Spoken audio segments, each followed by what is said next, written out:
So on Wednesday night, we recreated this reading, and we stoned Stephen. And Saul approved of the killing. But Saul was wrong. Saul, who would become Paul. Okay, so we didn't throw stones and kill anyone. We threw those giant marshmallows. And some of the kids didn't want to stone Stephen because they wanted to eat the marshmallows. And it wasn't the real Stephen who died a martyr. It was Courtney Roberts, and she didn't die. And she wasn't arguing with the Jewish leaders about whether or not God lives in the temple. She simply said Jesus rose from the dead, which is true. He has risen. And you say, He has risen indeed.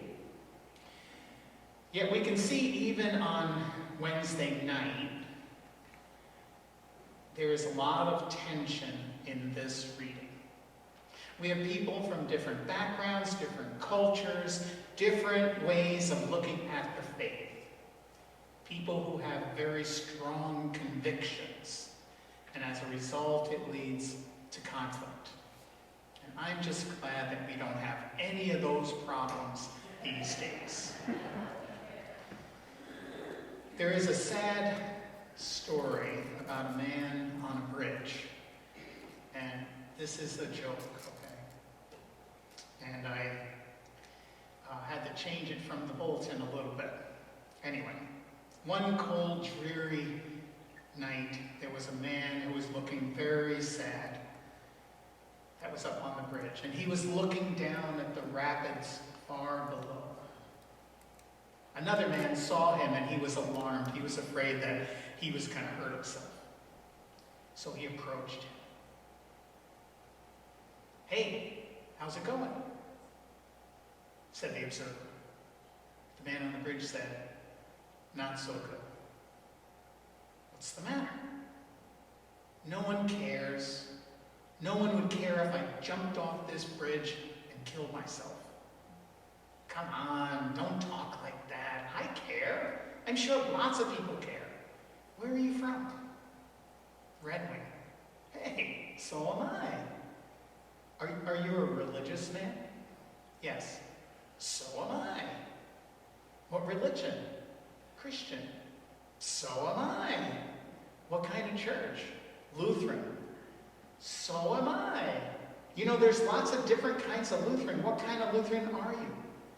"I'm the Lutheran Church of the Green Bay Packers." "Oh, I gotta go." And he left him on the bridge. It's a joke.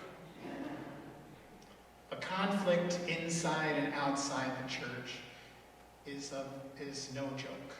Our reading begins with conflicts. I always read this, and I must have just glossed over it, the complaints about neglecting the widows. I thought they were talking about neglecting all the widows, but no.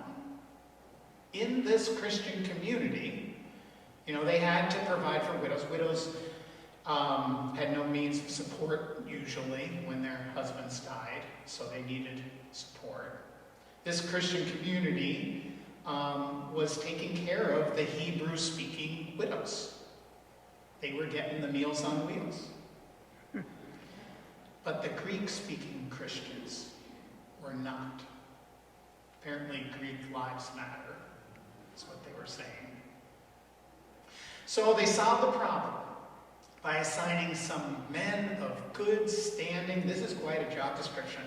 Men of good standing, full of the Holy Spirit and of wisdom, to work the tables, so that the rest of them could devote themselves to prayer, study of the Word, and serving the Word. When I read that, it sounds like they thought that they were too good to serve tables. But anyway, so they appoint 7 men, and you'll notice that all of the men have Greek names to serve the Greek widows.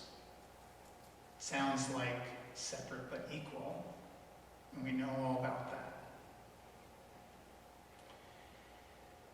Not only that, but it seems as though They wanted Stephen to stay working at the tables, but he didn't.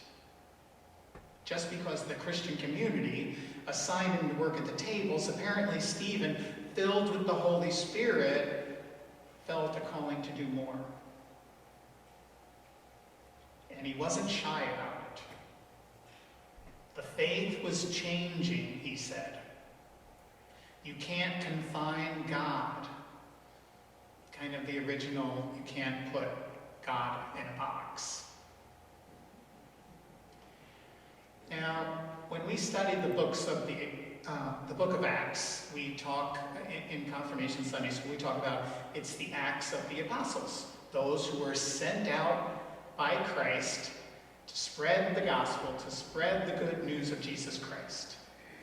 And when we think about them, we would like to think that everything was wonderful, perfect, a model of how the church should be today. However, what we find is it's just as messy as it is today. In my pastor's Bible study, we've been doing Zoom. I don't know why we would do something like that. But we're able to include Pastor Carl, who used to work across the street. He's working in a nursing home by St. Peter or someplace like that. He's able to meet with us on Zoom. He said, "Where's the gospel here in this reading? Seems like it's nothing but law." And I said, "I don't think the gospel is here. I think the gospel comes later." And I was wrong, just like Saul was wrong. Sure, they had conflict, just like we do today. They worked on trying to get a solution to feeding the widows, even if it wasn't perfect. They assigned Stephen to work in the kitchen, at the table. Maybe they were trying to keep him from preaching. Maybe not. Maybe they were trying to keep him from preaching because he was very zealous. Or maybe not. Stephen preached anyway. Was he too bold, too convicting? Maybe he didn't read Dale Carnegie's How to Win Friends and Influence People. Some suggest, and kind of in jest, some suggest that he was stoned because he preached too long. If that's so, I'm going to have to warn Pastor Amy. That's a joke. Did the people who stoned Stephen misunderstand his message? Probably. The church, the people of God, are not perfect, never were, never will be, until we are eternally with Christ. But as Luke points out, the Holy Spirit carries on. Through the persecution, through the imperfection, the Christian church carried on then and grew and carries on today. Stephen is a great Christian witness. Not perfect, but an inspiration for his courage and for his message, especially his last Christ-like message. As he was being stoned, and not with giant marshmallows, he says, "Lord, do not hold this sin against them." Can you imagine that? To say that while you're getting hit by stones by people who are trying to kill you, you say, "Lord, do not hold this sin against them." That is Christ-like. That is an inspiration. May that spirit be with you.